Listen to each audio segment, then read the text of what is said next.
Allora, mi chiamo Sebastian Casalonga e sto qui in Ghisonaccia e sono qua agenti che cercano lavoro per rimetterlo appena per aiutare a ritrovare il lavoro.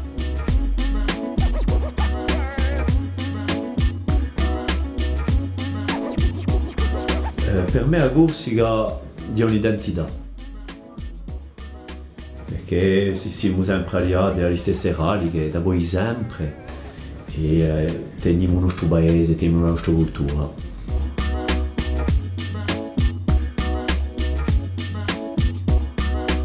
La ricchezza Corsica, già della sua natura, la sua bellezza e poi di la sua cultura.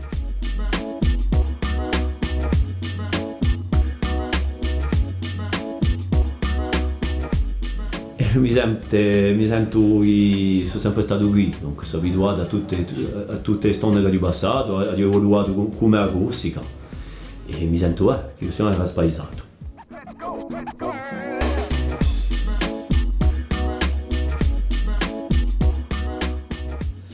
Io penso da montare strada, perché gli anziani, i più vecchi hanno fatto dice radio e fondazione dice che lo ci ferma a fare.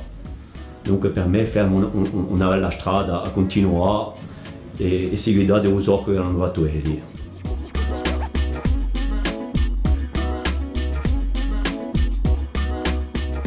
Da qui si può andare troppo per scoprire o per se uno deve evoluare e giungere a nuovi strumenti, a nuove maniere di fare, è obbligato a perdere.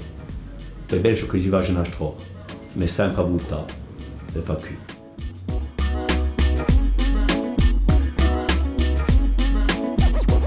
La bene per me, avevo che la gioventù di quelli che giungono assai mi parlano un pensiero già della lingua e hanno un pensiero di ciò che si dice a Nanzo. Dunque può andare che meglio, penso.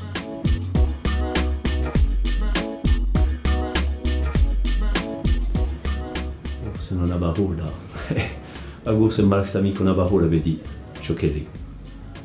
Ci vorrebbe un libro, usando.